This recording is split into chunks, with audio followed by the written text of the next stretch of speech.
She told me she'd outgrown me. She said it the way you'd say you outgrew a pair of shoes, not with cruelty exactly, but without much care either. The way you talk about something that served its purpose and now sits in a bag by the door waiting for goodwill. She said it on a Thursday evening in early March, standing in the kitchen of our house on 100 Oaks Avenue in Baton Rouge, still wearing the charcoal blazer she'd bought herself the previous fall when she started her 3rd year at LSU Law. She said it without putting down her glass of wine. She said it while scrolling something on her phone with her thumb. I had walked into the kitchen to ask her what she wanted for dinner. I want to tell you what I handed Judge Harold Beaumont of the 19th Judicial District Court in East Baton Rouge Parish 7 weeks later, on the 2nd Monday of April, in a courtroom on the 4th floor of the Baton Rouge Courthouse on St. Louis Street, and why that man, who had sat on that bench for 26 years, who had by his own reputation in the local legal community seen most of what a family court judge can expect to see in a quarter-century of listening to people dissolve their marriages, laughed. A real laugh, not a smile, not a throat-clearing. A laugh that lasted about 3 seconds before he caught himself and straightened his face back into the careful neutral expression his office required. But first, let me tell you who I am. My name is Wade Mercer. I'm 43 years old. I own a heating, ventilation, and air conditioning company called Mercer Comfort Systems that operates out of a shop on Airline Highway in Baton Rouge. I employ 11 people. I've been doing HVAC work with my own hands in South Louisiana since I was 19, when my uncle Gary Landry, who ran a 2-man operation out of his pickup truck, handed me a set of refrigerant gauges and told me I had 2 weeks to learn how to use them before he put me on a job site. I did not go to college. I went to Port Allen High School on the west bank of the Mississippi, then straight into a 6-week HVAC certification program at Baton Rouge Community College, then straight into the back of my uncle's truck. I've been licensed in Louisiana for 24 years. I bought the company from Gary for $40,000 in a handshake deal when I was 29 and he was ready to retire, and I spent the years after that doing the kind of work a small HVAC company in South Louisiana does, installing systems in new construction, servicing commercial units, chasing emergency calls in August when the temperature sits at 98 and every residential unit in a 3-mile radius fails on the same Friday afternoon. My wife Serena, until 3 weeks before that Thursday in the kitchen, had been a law student. She graduated from LSU Law with honors. She'd already accepted a position with a mid-sized civil litigation firm in New Orleans, set to start as an associate that summer. She is, by any measure that matters in the world she'd been preparing herself for, exactly the kind of attorney a good firm is glad to hire. She is also, by my own private accounting of the previous 3 years, the woman I put through law school. Let me tell you how we met. I met Serena at a crawfish boil at my cousin Dwayne's house in Prairieville on a Saturday in late April, about 6 years before that Thursday in the kitchen. She was 29, working as a paralegal at a small estate planning firm on Government Street, taking one evening class a semester at LSU in political science because she'd wanted to go to law school since her early 20s. She hadn't taken the LSAT yet. She wasn't sure she was going to. She was, by her own description that evening, at the stage of wanting something for so long that the wanting starts to feel like the thing itself, until you're not sure anymore whether you want the destination or you've just gotten used to wanting it. She'd brought a 6-pack of Abita Amber. I'd brought 2 pounds of andouille from the butcher on Jefferson Highway.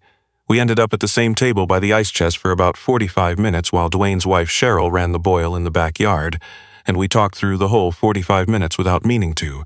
She was sharp and funny and direct in the way people who've been underestimated for a long time sometimes are. I asked for her number before Cheryl called everyone to the table. We had dinner the following Wednesday at a Cajun place in Mid-City. I asked her about law school. She told me the LSAT was the problem. She'd taken it once, 3 years earlier, scored well enough to apply but not well enough for the schools she actually wanted, and had been telling herself she'd take it again ever since. I asked what was stopping her. She said money, time, and the particular exhaustion of wanting something so long you start to wonder if you ever deserved it. I told her that wasn't a reason, that was a story she was telling herself, and there was a difference. She signed up for an LSAT prep course the following month. I paid for it. She didn't ask, and I didn't make an announcement about it. I had the money, she needed it, and that seemed like the only relevant information then and now. She took the LSAT 9 months later. She scored a 163. She applied to LSU Law that cycle. She got in. We got engaged the spring before she started and married that August, the week her first year began. A small ceremony at a reception hall in Gonzales, 60-something people. A DJ playing Zydeco until midnight, my Uncle Gary crying during the toast, which nobody saw coming. We bought the house on 100 Oaks Avenue that winter, the down payment coming out of my business savings. 3 bedrooms, a covered back porch, a live oak in the front yard that the previous owners had strung with lights we left up year-round. Then we got to the money. LSU law for a Louisiana resident runs around $23,000 a year in tuition and fees. That's not the number that matters. The number that matters is what you spend on top of it. Housing, books, bar prep, the professional clothing a law student needs for moot court and mock trial and summer internships, the association fees, the study materials, the lunches with professors, the networking events and law review banquets, the steady invisible accumulation of small costs a professional student racks up while becoming the professional she's training to be. We kept the house. Serena didn't work during law school, not because I told her not to, but because first year, by every account of everyone who'd survived it, wasn't survivable if you were also holding down a job. The total at the end of 3 years was $187,000. That's what I paid, out of the operating account of Mercer Comfort Systems and a personal savings account at Regions Bank over 36 months, to cover what the partial scholarship and the federal graduate loans didn't reach. I paid it in installments. I kept a spreadsheet. I'm not a man who loses track of what things cost. I want to tell you about the email, because the email is the thing that makes the rest of this understandable. Serena sent it in November of her first year from her personal account at 11:30 on a Wednesday night. She'd been in the library until 9, come home, sat at the kitchen table with her torts textbook and a yellow legal pad and a cup of chicory coffee, and worked past 11. I'd been asleep since 10, a 6:30 start the next morning in Denham Springs, and didn't see it until I was sitting in my truck in the supply house parking lot waiting for them to open at 7. The subject line said, "I need to write this down." I'm going to give you the exact words, because the exact words are what mattered later. Wade, I'm writing this because I'm sitting at our kitchen table at 11:30 at night, and I just looked up from my torts book and looked at this house and thought about the fact that you built this life with your hands and your truck and 20 years of August heat in Louisiana attics, and that you are now, without complaint or condition, giving a large and significant portion of that life to me, so I can become something different than what I was when you found me. I need to write this down. If I ever finish this degree and become the kind of person who looks at you and decides you are not enough, if I ever let what I am becoming make me forget what you gave to make it possible, I want there to be a record that I knew, on this Wednesday night in November, exactly what that would make me. It would make me the worst version of a person I am capable of being. I do not get to walk out of this marriage with a law degree you paid for and nothing else owed. I do not get to take this house. I do not get to take half your business. I do not get to take a thing from the man I would not be a lawyer without. If I ever leave you, I will account for every dollar. I will sign over any claim to your assets. I will give back what is yours. I'm writing this at 11:30 at night in November of my first year of law school because I love you and because I am afraid, not of failing, but of becoming the kind of woman who succeeds and forgets the cost. I don't want to forget the cost. Serena. I read it twice in my truck with the engine running. When I went inside for the copper fittings I needed that day, Patty at the counter, she's worked that counter as long as I've been coming in, asked if I was all right. I told her I was fine. I went to Denham Springs. I did my job. That evening I told Serena I'd read it. She asked what I thought. I told her I loved her, that she didn't need to write things like that the money was something I gave freely and would always give freely, and that I wasn't keeping score.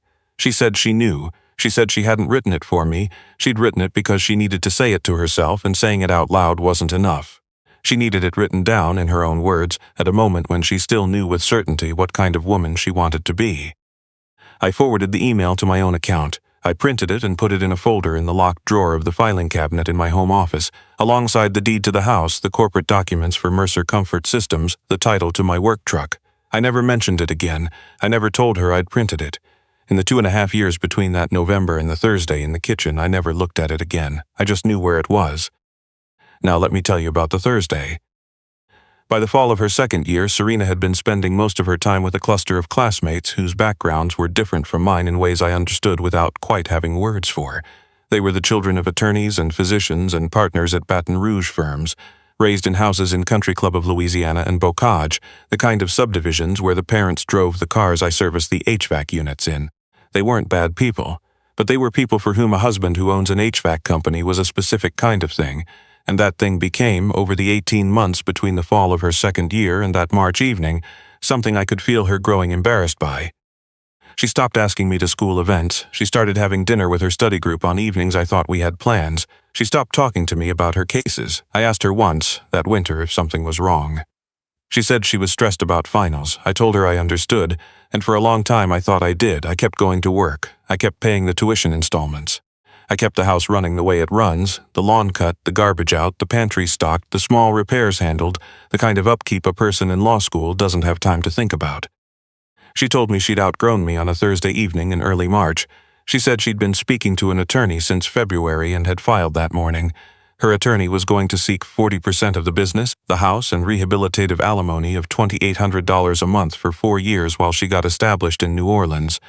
She said she didn't see, going forward, a version of her life where she and I made sense together. She said all of it in about 90 seconds without putting down her wine. Then she finished the glass, rinsed it, and went to the bedroom and closed the door.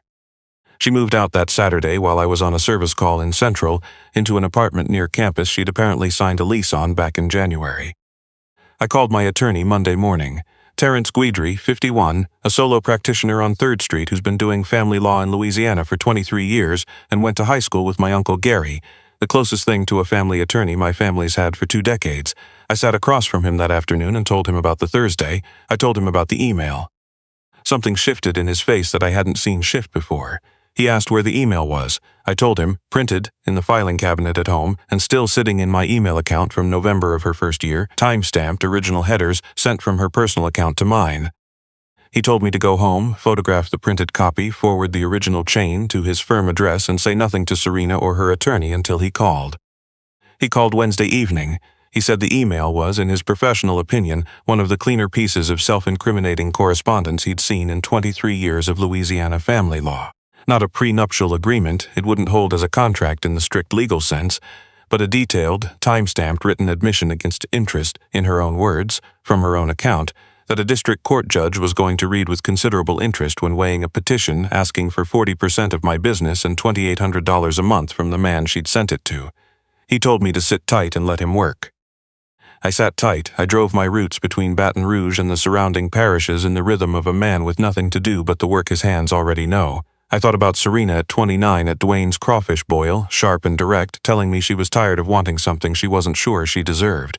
I thought about her the night before the LSAT, 3 notepads and a timer app, running logic games until 2 in the morning. I thought about her first year coming home exhausted and talking about torts cases the way some people talk about movies, animated, hands moving, losing track of time. I thought about when that stopped. There was a dinner late in her second year with 2 classmates and their partners. I'd worn a clean shirt, I'd listened, I'd answered what was asked of me. On the drive home, she'd gone quiet in a way that was different from tired quiet. I hadn't asked about it, I'd told myself I was imagining it, I wasn't. I didn't, in those 5 weeks, arrive at a clear answer for what happened to my wife. What I arrived at, somewhere on I-10 between Baton Rouge and Lafayette on a morning in late March, was something simpler. The woman who wrote that email in November of her first year knew exactly what she was capable of becoming, was afraid of it, and named it so there'd be a record.